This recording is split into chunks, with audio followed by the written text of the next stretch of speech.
I literally just filmed an entire 23-minute video and it was backwards. Bro, Mercury stations direct. This is perfect. We're gonna start here. Mercury stations direct tomorrow. Thank God, bro. I'm gonna check right now. Oh shit.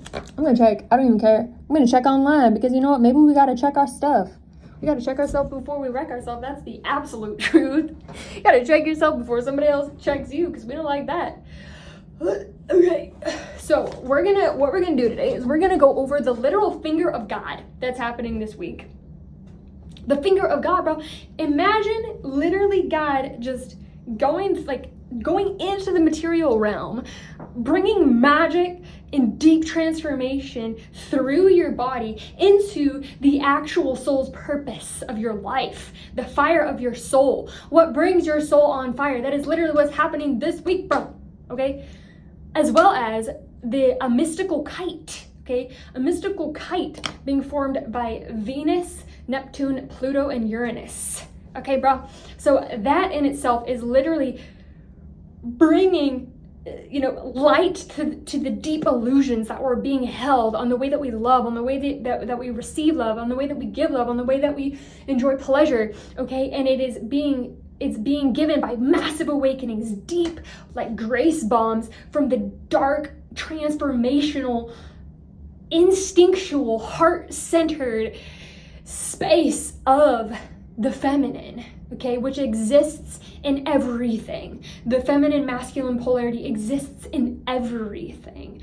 Okay, so that is pointing to soul purpose. This is pointing to where do you want your love to flow? Where do you want your love to go? Okay, so we're gonna go into how do you find this personally? How is this gonna affect you personally in your astrological chart? Okay, so this is the chart where Austin printed these out for us, right?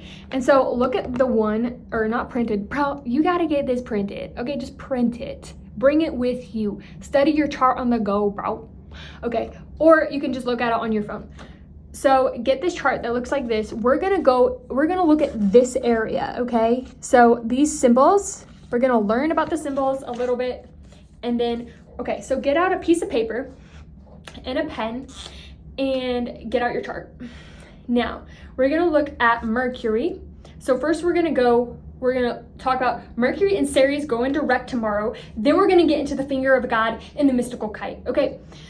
So let's see, we got Mercury. So the sign of a Mercury,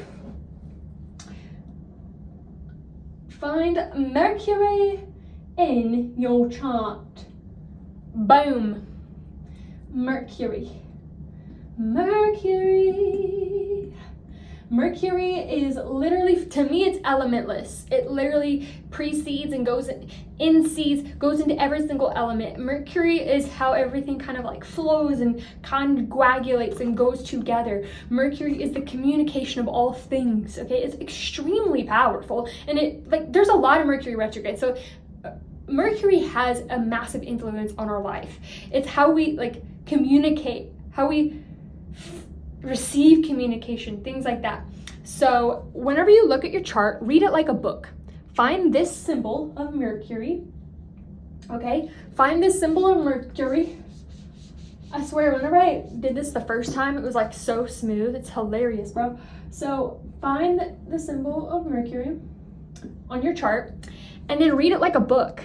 So read to the right, follow with your finger, find what sign it's in. Mine is in Taurus in the 11th house, okay? So if you don't know the abbreviations, just look up the abbreviation on Google really quick. Say, okay, mine is TA in the 11th house. If you don't know what TA means, right?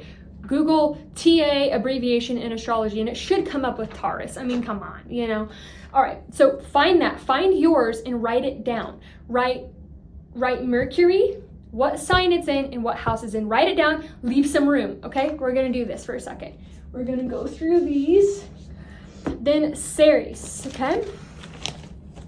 So Ceres, the sickle, the mythical mother, okay? The archetypal fertility of the divine feminine, all right? How we nurture, how we receive nurturing, how nurturing qualities manifest themselves in your life, okay? Ceres is just beautiful. And the harvest, because I see this as a sickle, so I see this as a harvest. The earth mother, the harvest, okay? So how has Mercury and Ceres going direct tomorrow? This, finding your Ceres, okay? So we're gonna go back here. We're gonna look at the symbol. So I have Ceres and Pisces in the 9th house. Write that down, okay? Write it down, leave some room so you can write down your small definition, okay? So as we're going through these, look up the meaning of Ceres, okay? Write it down. I'm kind of giving you meanings right now, right? And then look up the meaning of the sign that yours is in, okay? And write it down underneath these lines. And then mine is in the 9th house. So look up the meaning of the house, okay? And there's so much information out there about astrology. You can find pretty quality information, okay? And write that down. So this is all gonna come together and you're gonna have a massive grace bomb of illumination, okay? This is the time to have a clarified, powerful, fearless, limitless destiny, all right? So we got Ceres. Let's move on to the next one. Now we're gonna look at these other aspects. These are gonna be in the finger of God and the kite, bruh. All right, so we got Pluto. I love the look of Pluto because it's like deep subconscious in a chalice. Just, it's so beautiful to me. So Pluto is this subconscious mind. It's the parts of ourselves that we may not necessarily share with others, or it's like where the secrets dwell. It's where the depths dwell. It's where the power dwells. It's where the transformation happens. It's like the subconscious, unconscious, also like facing our fears. It's kind of like, you know, in the closet, behind doors. It's but it has potent transformational power. So finding your Pluto is powerful. So go to your sign, find your Pluto, and write down your Pluto, the sign it's in, and the house it's in, okay? For example, mine is in Sagittarius in the 5th house, okay? Write those things down, look up what it means for you, what's, you know, Pluto itself, I just gave you a definition, the sign it's in, and then the house it's in. Write it down. You're gonna get illuminated. It's beautiful. So leave room. Write it down either now and pause the video, or write it down after. Okay. Now we're gonna get into Neptune. Neptune is a big player in the grace of magic, literally the grace of God, the grace of Om, the grace of magic that is happening this week. Neptune is magic. It's literally magic. And Venus invests are in Virgo, yeah. And Virgo is the magical earth priestess, okay? The sign of Virgo, yeah, it's earth, but it's like bringing magic into the earth. It's like manifestation in the material realm. Okay, so this is literally destiny and manifestation of magic being manifested in the material realm, okay? So Neptune is gonna be where your ideals, your intuition, your spirituality, think ocean, think like the ocean is 70% of the earth, 70% of our body, okay? Neptune is powerful force, the spiritual force that moves us. What is wanting to move us through our intuition? You know, it's also compassion, our dreams, things like that. So look at what sign and what house your Neptune is in and leave room. Okay, we're going to Venus. All right. So Venus, the power of love and be loved, okay? The power of sensuality, sexuality, the power of beauty, of romance, of art, how you express your desires, your passions, your values, and how you relate and experience pleasure. I love that, how you relate to and experience pleasure, okay? So find your Venus. Venus is gonna be in Virgo. So this is like, all your pleasures can literally be grounded into the material world right now. Like it's freaking powerful, bro.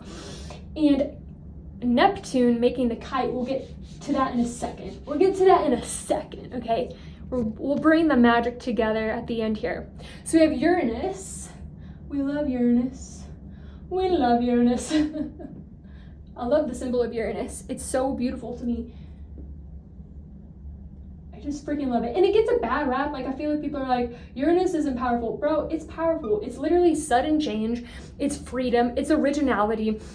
It's unexpected changes. It's rebellion. It's breakthroughs. It's uniqueness. Like, to me, Uranus is extremely powerful. And it's native sign, or, you know, the sign that rules it is Aquarius. And so it's incredibly powerful, especially through this time, because we're going to, you know, Pluto's going to go back into Capricorn just for a bit, and then we're going to go back to Aquarius. So this is powerful. Uranus is powerful right now. Make no mistake. I freaking love Uranus. So those are the themes of Uranus. Find which sign and which house it's in. Write it down. Leave some room, okay? So you can fill out your magic at the end of this video. All right, so I think we got all of them because we did Ceres and Mercury. Yeah, we did. Okay, beautiful. So now we're gonna get into how this is gonna look. So the finger of God itself, okay? So we have Pluto and Neptune pointing to Vesta. So I'm gonna show you how this works. So you got all of your definitions written down for your own personal chart. Beautiful. Okay, so we got Pluto here.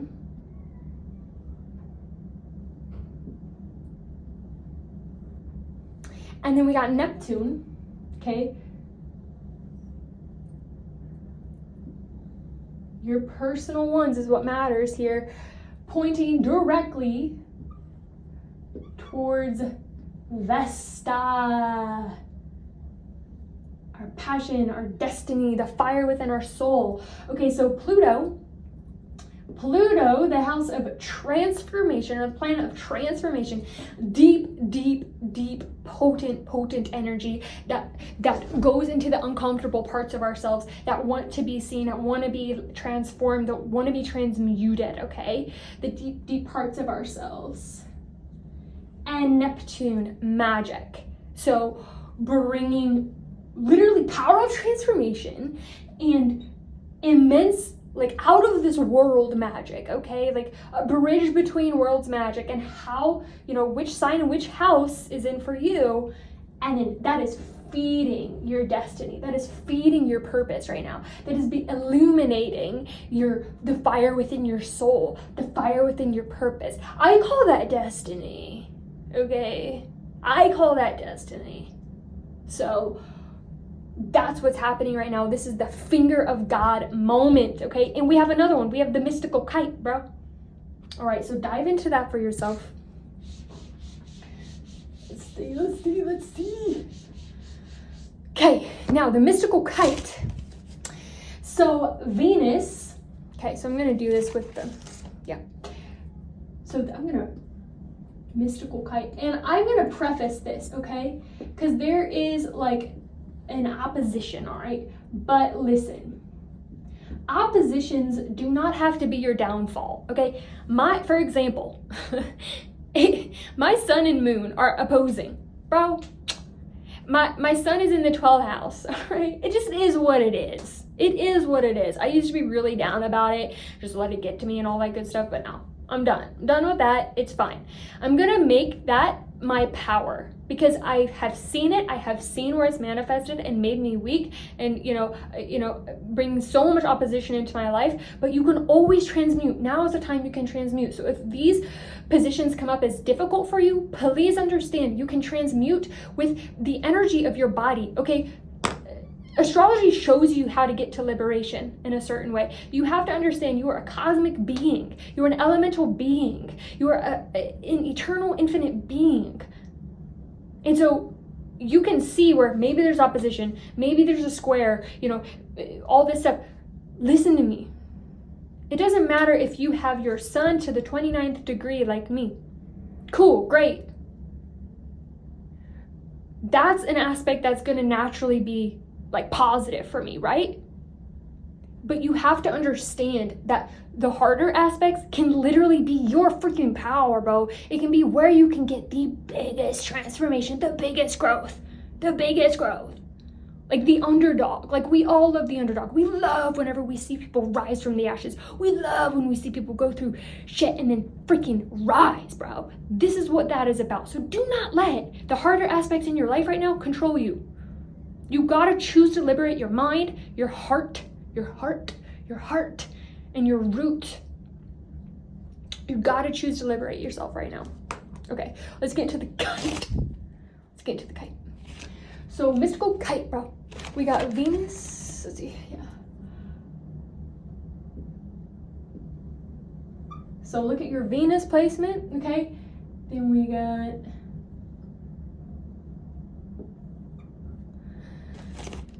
Neptune.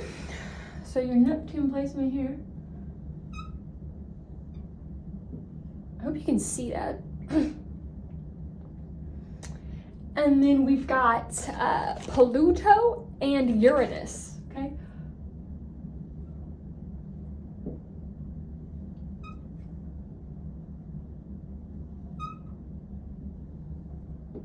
Okay, yeah. Oh no, I knew it. I just really love drawing the Neptune one. But Uranus is like my favorite. So this energy here, right? You got a freaking mystical kite. Imagine a mystic flying a kite and being grand jolly, like being straight jolly, bro. Imagine that and let that energy fill your life. We got down here, we got Neptune, okay, magic. So all the delusions, all the illusions of your Venus, so your ideas about love, the things that have held you back in love, you have an opportunity right now to let those go. Through the deep power of Pluto and through the massive understandings, those awakenings, those like aha moments, that freedom, liberating yourself through originality for who you really are, for what you really love, for your pleasure, okay? For your pleasure. So it might feel uncomfortable, like different things being brought up, but just let yourself be refined by it. Let yourself be on fire about it. Let yourself face the burning bush. Let your life become flame so the rain can fall down and that new tree of your true self rise. Okay, so that's the mystical kite. So again, fill in, what is your Pluto saying? How is your Pluto? How is your Uranus? How is your Neptune, feeding this realization? I feel like the big two players, and I wanna go with this, is, and now that you know all this knowledge about yourself this week, the big two players are here, because this is a feminine week. This is a week to receive. It does not mean to stop, okay? It doesn't mean to just stop and just do nothing, but go from your deepest knowing, go from your deepest wisdom, okay? This is a time for wisdom and love. Again, the Ceres and the Mercury retrograde gave us some direction, and if you haven't felt that direction yet, then look into yours, okay? The beginning of this video. But Vesta here and Venus,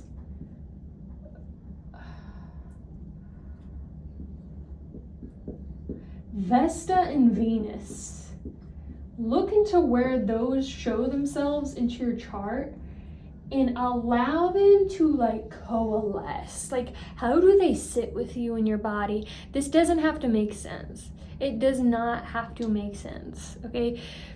You already have the clarity, and so step into the unknown, step into the void, step into those deep, utter desires, the deep, utter desires that seem illogical. Stop destroying yourself and allow yourself to let those deep, illogical desires that you now know can come into fruition be grounded and magical in your life. And that is literally the opportunity we have this week.